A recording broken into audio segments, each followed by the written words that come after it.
안녕하세요. 다산중학교의 최식 목사입니다. 이제 34년째 목회를 하고 있는데요.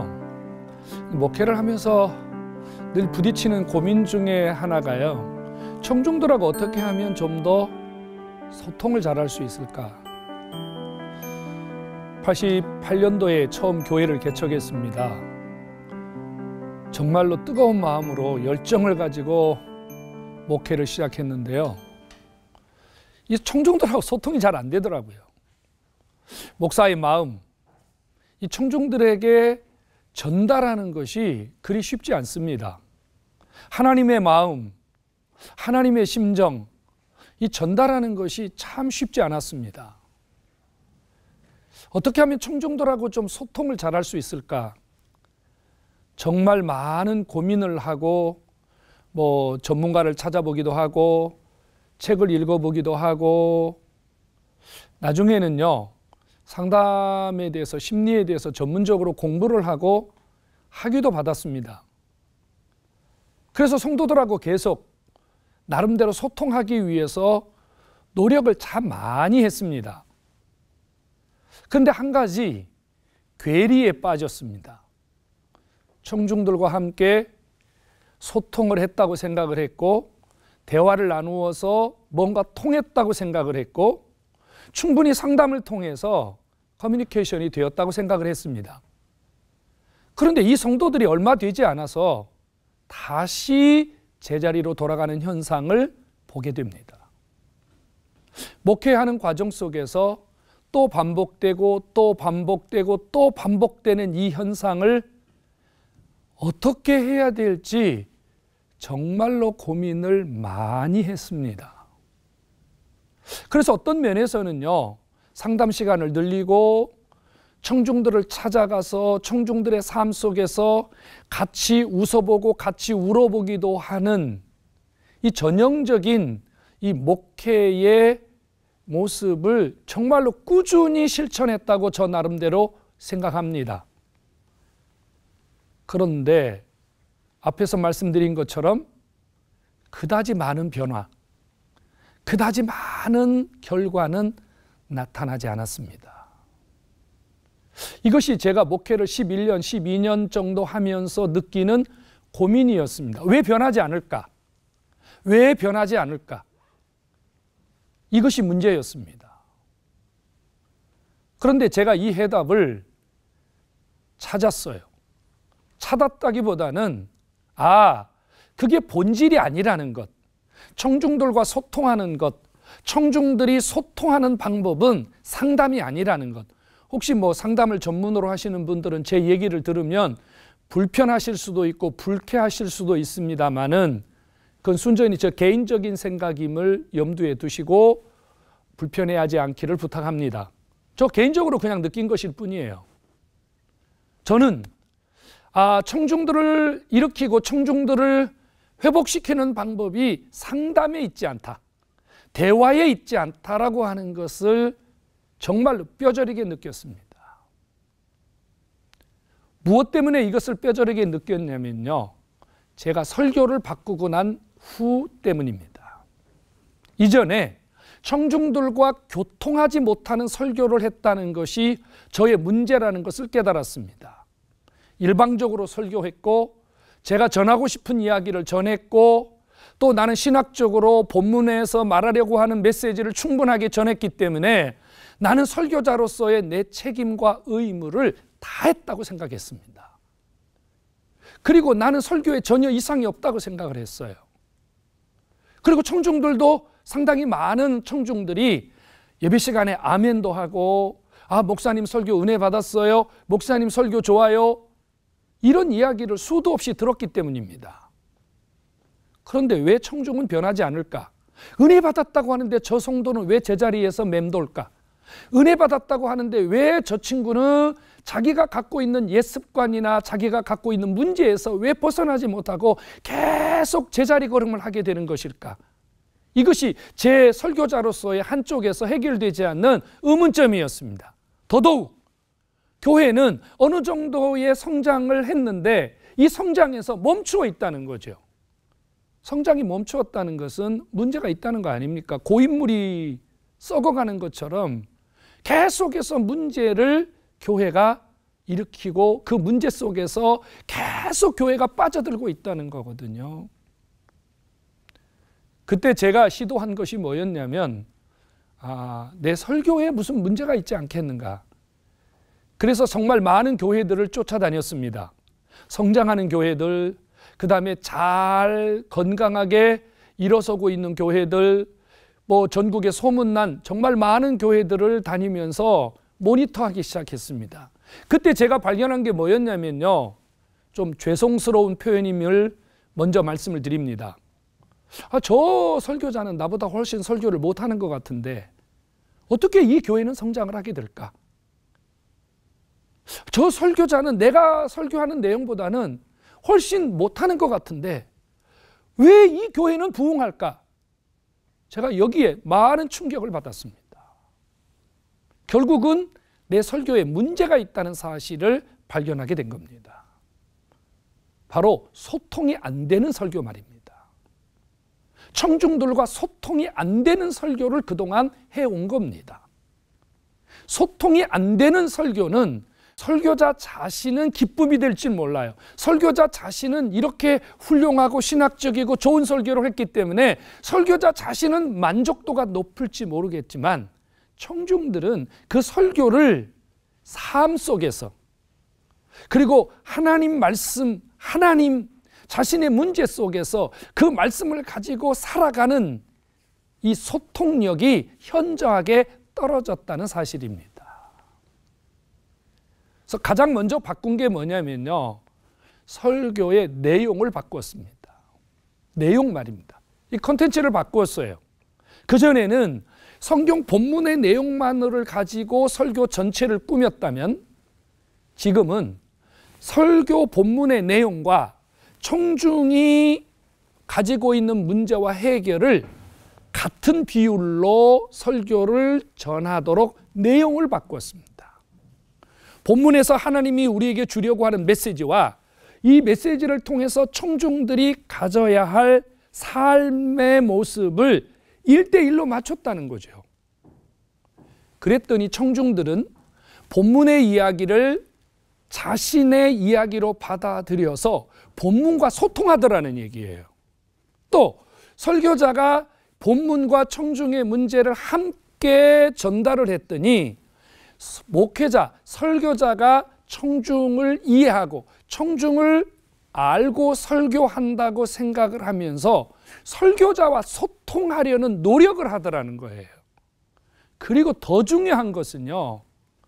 본문을 통해서 자신들의 문제가 다루어질 때 하나님의 음성처럼 본문을 받아들이더라고 하는 겁니다. 결국은 변화 에너지가 설교의 결과의 시너지 효과가 엄청나게 많이 나타났다는 사실입니다. 저는 설교는 소통이라고 생각합니다. 소통이 뭐죠? 양쪽이 서로 교통하는 거 아닙니까? 쌍방이잖아요, 쌍방. 설교자들이 일방적으로 설교하는 이 아날로그식 설교 방식을 버리셔야 됩니다. 내가 무조건 주입식으로, 내가 무조건 전달하고 싶은 것만, 설교자가 가지고 있는 생각이나 설교자가 지향하는 것을 무조건 청중들에게 막 집어넣으려고 하는 방식의 설교는 조금 버리셔야 된다고 생각합니다. 청중들은 가만히 앉아서 설교를 듣는 것 같지만 그 설교 속에서 자신의 모습을 이 본문과 하나님, 설교자 계속 교류하면서 소통하기를 원하시거든요. 그런데 하나님도 안 보여요. 문제도 안 보여요. 그런데 설교자의 음성만 계속 푸싱을 하면 청중들이 더 이상 설교를 통해서 소통하려는 문제가 해결되지 않기 때문에 청중들은 설교를 들어야 할 이유를 갖지 못합니다. 그러니까 딴짓을 하거나 졸아버리거나 낙서를 하거나 핸드폰을 보거나 뭐 이렇게 할 수밖에 없는 거죠. 소통해야 됩니다. 소통해야 됩니다. 소통하기 위해서는요, 설교자의 이 전달력 매우 중요합니다. 이제 우리가 보통 이제 뭐 편하게 스피치라고 말을 합니다만, 스피치에도 강약, 고저, 그 다음에 장단, 이런 게 필요하거든요. 그런데 제가 이제 이 논문을 쓰면서 보니까요, 한 50~60%의 설교자들은 거의 자신의 스피치에 고저장단이 없어요. 강약이 별로 없어요. 그냥 물 흐르듯이 원고를 읽거나 그냥 거의 같은 템포로 설교를 진행합니다. 또 어떤 분은 너무 목소리를 막 크게 소리를 지르시는 분들도 계시고요. 그러니까 이 스피치, 소통을 위해서는 이 전달력이 필요하단 말입니다.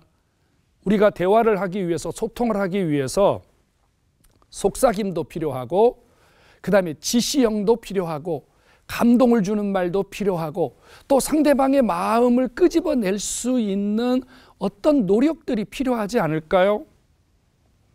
청중들은 설교를 들으면서 설교자와 하나님과 본문과 소통을 해야 됩니다.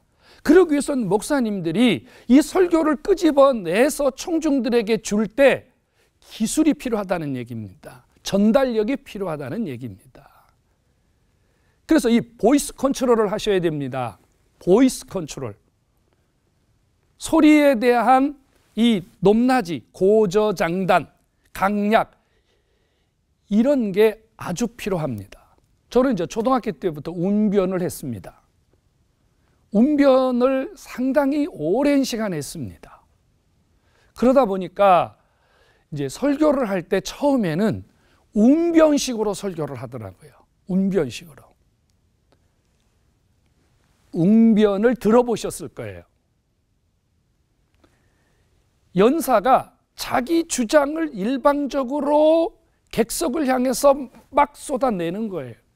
그래서 목소리에 힘을 주고 자기가 가지고 있는 이 전달이 최대한 극대화되기 위해서 막 호소력을 쏟아 넣는 거거든요.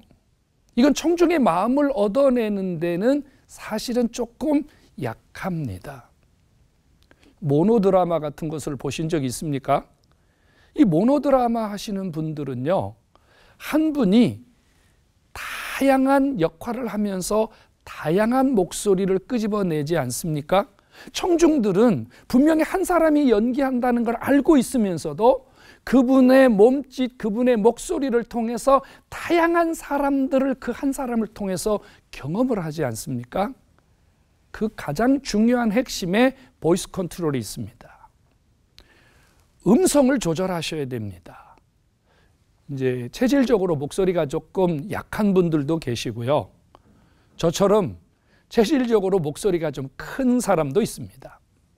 이제 보통은 뭐 복식호흡 뭐 그런 얘기 많이 합니다만은 꼭 복식호흡을 하지 않더라도 자신의 목소리가 청중들에게 전달되도록 충분히 자신의 성량을 이렇게 키우는 그런 노력은 꼭 필요하다고 생각합니다.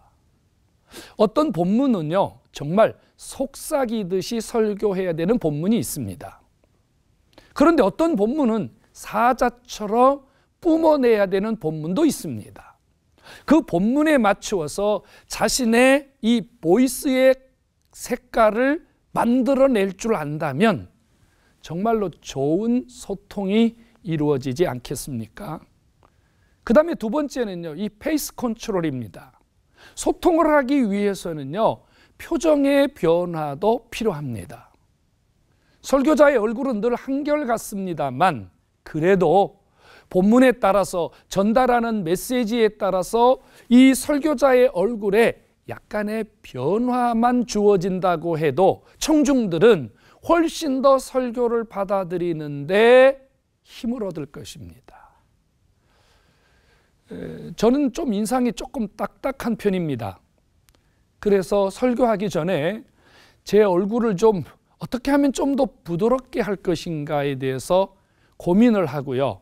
설교하기 전에 얼굴을 문지르기도 하고 또 입에 바람을 불어넣기도 하고 하여튼 여러 가지 방법을 통해서 되도록이면 청중들이 목사님의 얼굴을 봤을 때 너무 경직되거나 너무 고자세의 얼굴이 되지 않도록 노력을 합니다. 뭐 태어나면서부터 이 좀 얼굴이 좀 굳어 있는 분들, 인상이 조금 딱딱하게 된 분들도 계시긴 합니다만, 그런데 그런 분들도요, 노력을 하니까, 애를 쓰니까 그런 분들도 변화가 되더라고요. 변화가 돼요. 소통입니다. 설교자가 나 한 사람의 노력과 나 한 사람의 어떤 몸부림이 하나님과 청중 사이에 어떤 소통을 이룰 수 있는 통로만 될 수 있다면 설교자가 뭔들 해봐야 되지 않겠습니까? 뭔가를 해봐야 됩니다. 보이스 컨트롤, 그 다음에 페이스 컨트롤, 이것은 설교자가 소통을 하는데 매우 중요합니다. 그 다음에 세 번째는 현장성입니다.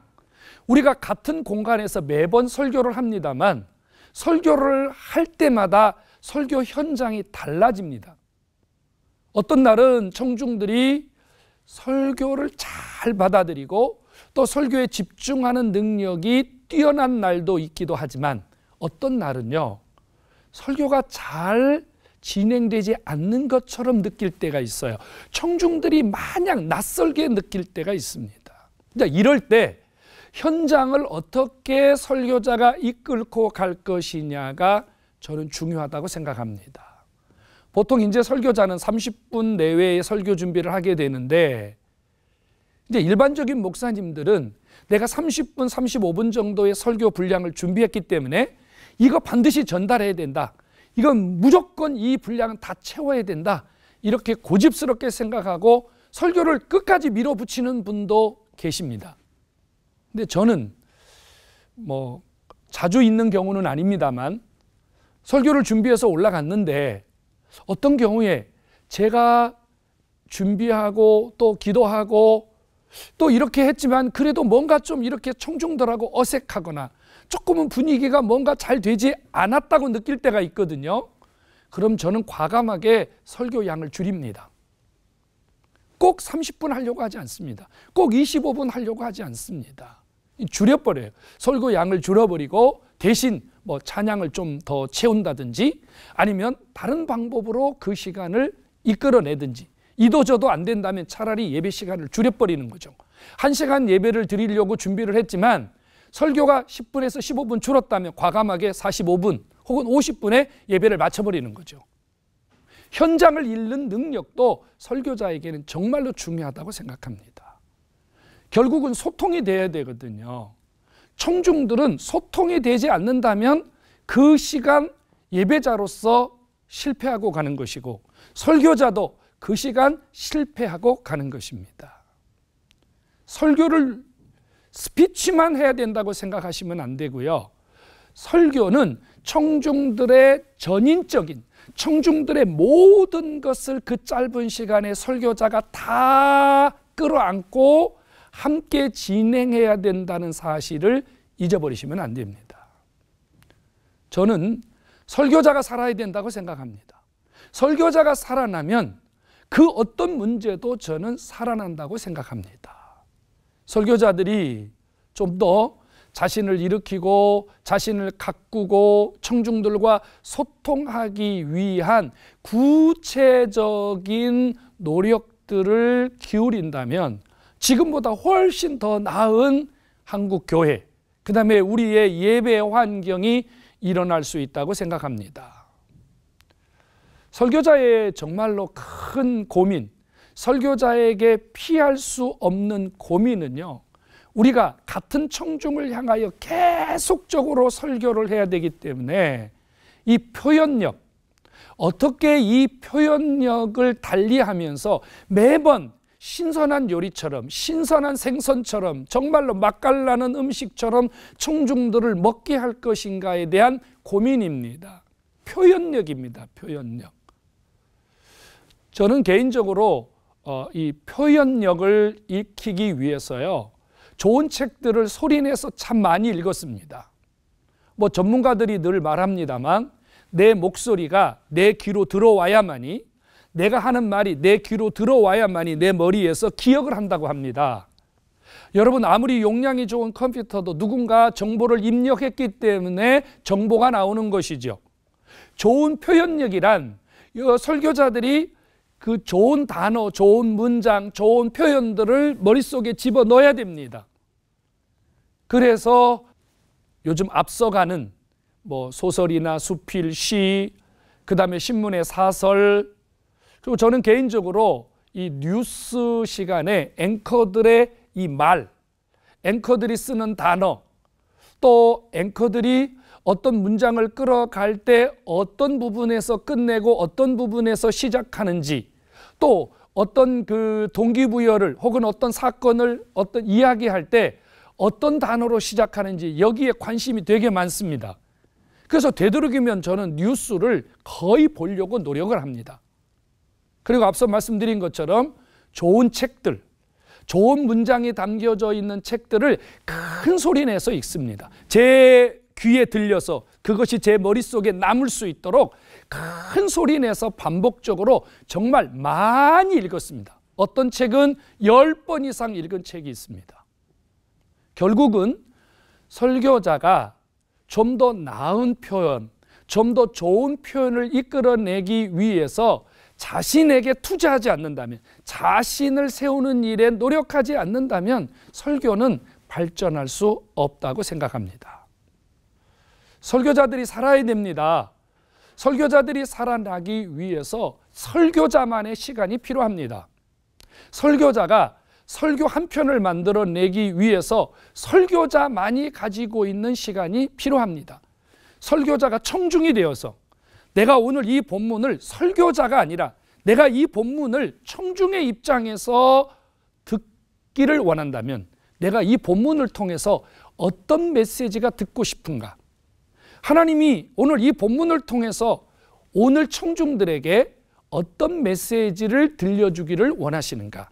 설교자가 자기 개인적인 시간을 통해서 본문과 설교자로서 청중으로서 정말 조용히 시간을 갖는 이런 시간들이 저는 꼭 필요하다고 생각합니다. 기도도 많이 해야 되지만 설교자는 기도는 많이 했는데 설교가 부실하다면 그 기도는 효과가 없습니다. 우리는 언젠가부터 기도만 열심히 하면 하나님이 다 해결해 주신다는 논리 앞에서 정말로 이 공부하는 것, 자기를 발전시키는 것에 대해서 소홀한 부분이 저는 있다고 생각합니다. 설교자 여러분, 기도도 하십시오. 하지만 더 중요한 것은 노력을 하셔야 됩니다. 공부를 하셔야 됩니다. 자기를 끌어내셔야 됩니다. 자기 시간을 가져야 됩니다. 자기를 향해서 투자하셔야 됩니다. 설교자가 사는 길은 설교자만이 할 수 있습니다. 청중들은 설교자를 살려주지 못합니다. 설교자는 설교자만이 살릴 수가 있습니다. 이번 기회를 통해서 함께 더 나은 설교자가 되기 위해서 자기를 향해서 좀 더 많은 시간을 투자하시고 자기를 일으키는 정말 이 시대에 하나님이 기뻐하시는 설교자, 청중들이 그 설교를 통해서 설교자를 존경하고 설교자를 진정한 리더자로 따라갈 수 있는 이런 좋은 설교의 결실이 있기를 간절히 소원합니다.